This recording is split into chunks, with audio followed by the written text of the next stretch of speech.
Salut et bienvenue sur ma chaîne OP Maths.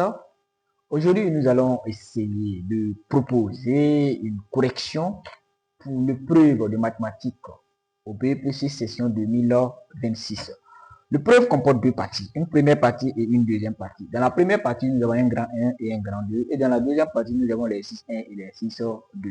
Et dans cette vidéo, nous allons tout simplement corriger le grand 1 de la première partie qui concerne uniquement que le QCM, c'est-à-dire question à choix multiple. Il suffit de choisir la bonne réponse qui correspond à la question. Ok. Et dans les autres séries de vidéos, nous allons corriger les autres parties. Donc, pour ce faire, nous allons passer à la première question. La première question nous demande quoi? On nous pour quelle valeur x et y les vecteurs u et v sont-ils égaux? On nous donne deux vecteurs ici, le vecteur u et le vecteur v. Et on nous demande pour quelle valeur x et y ces deux vecteurs sont égaux. Nous allons remplacer x par combien et y par combien pour que u et v soient égaux. Et pour ce faire, il faut suivre un raisonnement logique dans le but de déterminer quoi? X et y, que u et v soient égaux. Or, on a dit que deux vecteurs sont égaux si et seulement si les coordonnées aussi sont égaux. Donc, on va dire quoi? U vecteur u égale à vecteur v signifie que x de u égale à x de v. Et y vecteur u égale à y du vecteur v. Voici la condition. Et on va remplacer dans le but de déterminer quoi? X et y. X de u c'est quoi? X de u c'est x plus 2. Donc nous avons x plus 2 égale à quoi? X de v c'est quoi? C'est 2. Donc x plus 2 égale à quoi? 2. Et maintenant y de u c'est quoi? C'est 4. Donc 4 égale à quoi? Y de v c'est 6 moins 2y. Donc nous avons 6 moins 2y. Nous allons résoudre tout simplement ce système dans le but de déterminer quoi? X et y. Ok. Donc là, on a x plus 2 égale à 2. Nous voulons x. Donc il faut tout simplement envoyer le 2 derrière l'égalité. Et quand le 2 passe derrière l'égalité, il devient négatif. Donc ici, nous aurons x égale à quoi? 2 moins 2. Et nous avons 4 égale à 6 moins 2y. Alors, dans cette équation, nous voulons y. Donc, pour ce faire, nous allons envoyer tout simplement ce membre à gauche et ce membre à droite. Ici, on a a égale à b, c'est la même chose que b égale à a. C'est ce que nous allons appliquer ici. Donc, ici, nous allons mettre tout simplement 6 moins 2y égale à 4. C'est toujours la même chose. Ok, on continue. Donc, 2 moins 2, ça fait 0. Et là, on va déterminer y. Pour déterminer y, il faut tout simplement amener le 6 derrière l'égalité. Et quand le 6 passe derrière l'égalité, il devient négatif. Donc nous avons moins 2y égale à quoi? 4 moins 6. On continue. X égale à 0, ça ne change pas. Et là, on aura quoi? Moins 2y égale à quoi? 4 moins 6. Et nous donnons moins 2. On continue.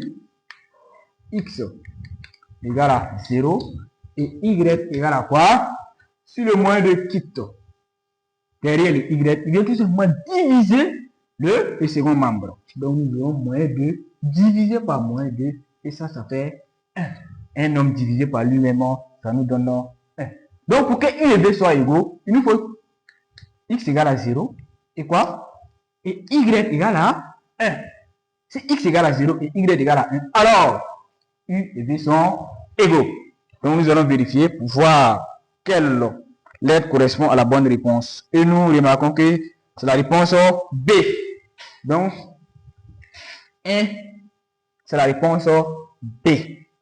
Ok, la première réponse est trouvée. Eh bien, nous allons tout simplement passer à la question numéro 2. Au niveau de la question numéro 2, on nous a tout simplement donné l'équation d'une droite D. C'est bon? On nous donne la droite D et son équation cartésienne. Et on nous demande, parmi les réponses proposées, lequel des vecteurs est le vecteur directeur de la droite D? Pour cela, nous allons donner tout simplement une petite définition. Du coup, on nous dit l'équation générale d'une droite est tout simplement ax plus by plus c égale à 0. Si ça c'est l'équation générale d'une droite, on nous dit tout simplement que le vecteur directeur, on peut nommer soit par exemple P. On va prendre P. C'est de coordonnées quoi? C'est de coordonnées moins b a. Le vecteur directeur d'une droite est de coordonnées moins b moins B, A.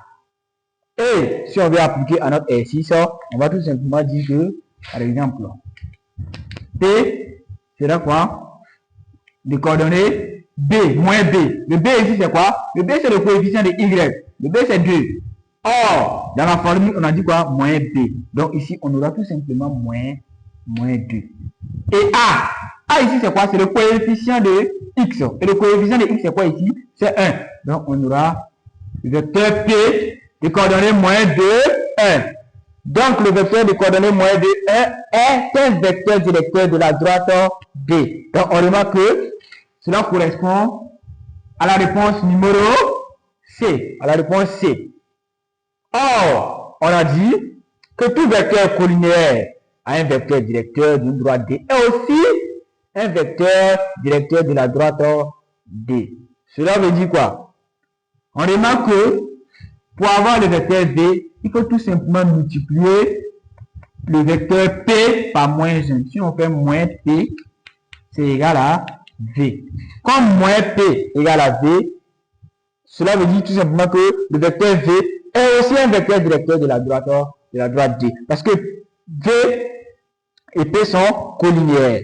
Moins P égale à V signifie que V et P sont collinéaires. Comme ils sont collinéaires, or P est un vecteur directeur de la droite D. Cela veut dire aussi que V est aussi un vecteur directeur de la droite D. Donc ici, nous avons deux réponses possibles. Il y a aussi la réponse B. Donc ici, nous avons B et C. Donc, la question numéro 2 est bel et bien répondue. Ok, donc de ce pas, nous allons répondre à la question numéro 3 maintenant. Au niveau de la question numéro 3, on nous dit que ABC est un triangle rectangle en A. Ok, donc nous avons un triangle rectangle en A. Ok, maintenant on nous dit K est le rapport de projection orthogonale de la droite BC sur la droite AB. K est le rapport de projection orthogonale de la droite BC sur la droite AB. Et on nous demande lequel des rapports est égal à K. Ok, on nous dit K c'est le rapport de projection de la droite BC, voici la droite BC, sur la droite AB. Donc K égale à quoi? C'est ça la question. Ok. Donc nous devons tout simplement projeter la droite BC de façon orthogonale sur la droite AB. Maintenant, pour projeter la droite BC sur la droite AB, il faut tout simplement projeter les points de la droite BC sur la droite AB de façon orthogonale. Or, quand on regarde la droite BC, nous avons deux points. Nous avons le point C et le point B. Donc, ce que nous allons faire, c'est tout simplement projeter le point C sur AB de façon orthogonale. Et projeter aussi le point B sur AB de façon orthogonale. Donc, nous allons tout simplement d'abord projeter le point C. Le point C, c'est quoi? La projection orthogonale, c'est quoi? C'est tracer tout simplement une droite qui passe par le point C et qui vient diviser la droite AB de façon orthogonale. Là où ça doit diviser la droite AB, ça doit être perpendiculaire. Et là, on voit bien que non, quand on quitte de C pour venir à AB, on vient sur la droite AB et ça forme tout simplement un angle droit au niveau de A. Donc, la projection de C de façon orthogonale sur la droite AB est tout simplement le point A. Donc, la projection orthogonale de C sur AB est le point A. Ok. Et maintenant, il nous faut projeter maintenant le point B sur AB. Or, le point B est déjà sur la droite AB. Comme le point B est déjà sur la droite AB, on va dire que la projection orthogonale de B sur AB est B lui-même. Tout simplement. Donc, on revient, le rapport, ça sera quoi? On regarde. On doit projeter BC sur AB. Quand on a projeté la droite BC sur AB, on a trouvé combien de points? D'abord, quand on a projeté C sur AB, on a trouvé A. Quand on a projeté B sur AB, on a trouvé B lui-même. Donc, le rapport, c'est quoi? Ce sera AB sur quoi? Sur la droite qu'on a projetée. Quelle est la droite qu'on a projetée? C'est la droite BC. Donc, sur BC. Donc, c'est tout simplement la réponse. Et nous constatons que c'est bel et bien la réponse A. Donc, au niveau de 3, nous avons la réponse A. Ok, nous allons passer au niveau de la question numéro 4. Au niveau de la question numéro 4, on dit soit E l'ensemble des X tel que moins X soit compris entre moins 2 et 5. Maintenant, on nous dit E est égal à quel intervalle, lequel des intervalles suivants est égal à E. Donc, il faut tout simplement écrire E sous forme d'intervalle. Or, E, c'est quoi? C'est l'ensemble des réels X. Or, ici, nous avons l'encadrement de moins x. Donc là, il faut chercher quoi? L'encadrement de x. Maintenant, on se pose la question, quel nombre je dois multiplier par moins x pour que ça devienne x? Naturellement, le nombre qui nous vient en tête, c'est moins 1. Parce que moins 1 fois moins x, moins fois moins, ça fait plus. Et 1 fois x, ça fait toujours x. Donc, moins 1 fois moins x, ça nous donne x. Et vu que je dois multiplier ici par moins 1, ici aussi je dois multiplier par moins 1, ici aussi multiplier par moins 1. Et vu encore que le nombre moins 1 est négatif, là il faut changer la position des nombres. Au lieu de rester, laisser le 5 ici, le 5 il vient ici, et le moins 2 il part là-bas dans le but d'être multiplié avec le moins 1. Donc là on aura quoi? Cela implique quoi? Je multiplie ici par moins 1, donc ça devient x. Ok. Mais là, le 5, il vient ici pour être multiplié avec le moins 1. Parce que le moins 1, il est négatif. Donc, chaque nombre change de position. Et ici, on voit qu'il y avait quoi? Égalité. C'est inférieur ou égal. Donc, ici aussi, on met inférieur ou égal. L'inférieur ou égal sur le nombre 5. Et là, le moins 2, au lieu de rester ici, il vient de l'autre côté. Donc, ça devient moins 2 fois moins 1. Ok, on continue là. On voit que 5 fois moins 1, ça nous donne moins 5. Inférieur ou égal à x. Inférieur à quoi? Moins 2 fois moins 1, ça nous donne 2. Donc, sous forme d'intervalle, nous remarquons que x est élément de quoi? Moins 5 à 2. Là, il n'y a pas d'égalité, donc c'est ouvert. Là, il y a égalité, donc c'est... Donc, on voit bien que ça correspond à la réponse D. La réponse D qui est quoi? Moins 5D. Ok, donc là c'est D. Tout ça. Ok, nous allons passer maintenant au niveau de la question numéro 5. Au niveau de la question numéro 5, on nous donne 4 fonctions. La fonction f de x qui fait 1 sur x et la fonction g de x qui fait 1 moins x. Et la fonction h de x qui fait racine de 3 x carré et la fonction i de x qui fait moins racine de 2 sur 2x. Et là, on nous demande, parmi ces fonctions, laquelle est une fonction linéaire? Parmi ces 4 fonctions, laquelle de fonction est une fonction linéaire? D'abord, on essaie de voir au niveau de f de x. F de x égale à 1 sur x. Pour ça,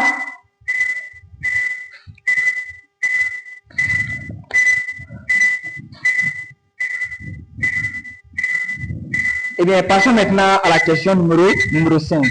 Au niveau de la question numéro 5, on nous donne 4 fonctions. On a f de x qui fait 1 sur x, g de x qui fait 1 moins x, h de x qui fait racine de 3x carré et i de x qui fait moins racine de 2x. Et on nous demande parmi ces 4 fonctions, laquelle de fonctions est une fonction linéaire? Quelle est la fonction qui est une fonction linéaire? Une fonction est linéaire parmi ces 4 fonctions. Donc, pour ce faire, nous allons rappeler la définition d'une fonction linéaire. On a une fonction linéaire à la forme ax. Toutes les fonctions qui s'écrivent de la forme a fois x est appelée fonction linéaire. Le a c'est quoi? Le a c'est un nombre réel, quel que soit le nombre réel a. Donc, par exemple, si on a 3x, ce sont des fonctions linéaires. 5 demi de x est une fonction linéaire. Donc, si on a a fois x, c'est une fonction linéaire. Maintenant, on regarde la fonction f. La fonction f, on a 1 sur x. Il y a x qui est au dénominateur. Ici, il n'y a pas de x au dénominateur. Donc, on voit bien que la fonction f n'est même pas polynomiale, n'a pas d'être linéaire. Ok, on prend la fonction g de x. On a 1 moins x. C'est vrai qu'on a la partie linéaire de cette fonction, mais il y a une constante qui s'ajoute. Or, au niveau de la fonction linéaire, il n'y a pas de constante. On va avoir a fois x, tout simplement. Donc, ça, c'est pas une fonction linéaire. On prend h de x. Racine de 2 fois x carré. Ok, on regarde. Dans la fonction linéaire, il n'y a pas de puissance au niveau de x. Ça veut dire qu'on a a fois x carré. Le fait qu'il y a x carré, ça c'est déjà exclu. Ok, on prend maintenant la fonction i. I c'est quoi? Moins racine de 2 sur 2 fois x. Ok, on va dire que ça c'est un nombre réel. C'est tout simplement un nombre réel multiplié par x. Donc ça respecte notre forme. Donc ici, on va dire que la fonction i est la fonction linéaire. Donc i représente la fonction linéaire. Donc on voit que c'est bel et bien la réponse. C'est bel et bien la réponse D. Ok. Donc, c'est bel et bien la réponse D. La question numéro 5 est D. Ok, passons maintenant à la question numéro 6. Au niveau de la question numéro 6, on nous donne l'équation cartésienne d'une droite D. Et on nous donne 4 points. Et on nous demande, parmi ces 4 points, lequel des points appartient à la droite D? Lequel des points appartient à la droite D? Comment vérifier qu'un point appartient à une droite si on a l'équation cartésienne de la droite? Ici, nous allons tout simplement vérifier si A appartient à D. Vérifier est-ce que D aussi appartient à D, C appartient à D, ou bien D appartient à la droite D. Pour vérifier qu'un point appartient à une droite D, si on a l'équation cartésienne de la droite, il faut tout simplement prendre quoi? Les coordonnées de la droite et puis remplacer dans l'équation cartésienne pour voir est-ce que ça va donner 0. Donc on va remplacer pour voir est-ce que ça va donner 0. Donc on prend d'abord le point A. Le point A, c'est de coordonnées 0, 3. X, c'est quoi ici? X égale à 0, Y égale à quoi? 3. Donc, on va remplacer, voir est-ce que ça va donner 0. Donc, on aura 2 fois quoi? 0, plus 3 fois quoi? 3 moins 1. Et ça donne quoi? 2 fois 0, ça fait 0. Donc, 0. 3 fois 3, ça fait quoi? 9. Donc, on aura 0 plus 9, qui fait 9. 9 moins 1, qui fait 8. On voit que ça ne donne pas 0. Donc, le point A n'appartient pas. Donc, on va dire A n'appartient pas. Ok, on prend pour le point B. Le point B, c'est de coordonnées 2, 3. Nous allons vérifier, voir. Ok, X égale à quoi? X égale à 2. Donc, nous aurons 2 fois 2, plus quoi? Y égale à quoi? 3. Donc, 3 fois 3 moins 1. Ok, 2 fois 2, ça fait 4. 3 fois 3, ça fait 9. Et 4 plus 9, ça nous donne 13. 13 moins 1, ça nous donne 12. On voit bien que 12 est différent de 0. Donc, B n'appartient pas à la droite D. Ok. Nous allons vérifier maintenant pour le point C. Le point C, c'est les coordonnées moins 1, 1. Donc, X égale à moins 1, Y égale à 1. Nous allons vérifier voir. Donc, on aura 2 fois moins 1, plus quoi? 3 fois 1. Parce que Y égale à 1. Moins quoi? Moins 1. Ça, c'est égal à quoi? 2 fois moins 1, ça nous donne moins 2. Et 3 fois 1, ça donne 3. Donc, moins 2 plus 3, ça fait 1. 1 moins 1, ça fait 0. Donc, on voit bien que le point C appartient maintenant à la droite D. Parce que on a calculé, ça donnait 0. Mais on va tout simplement aussi vérifier. Pour le point D aussi, on n'y fait jamais. Le point D, c'est les coordonnées moins 1 demi, 0. Nous allons vérifier, voir. Le X égale à quoi? Moins 1 demi. Et le Y égale à 0. Donc, nous aurons quoi? 2 fois moins 1 demi. 2 fois moins 1 demi.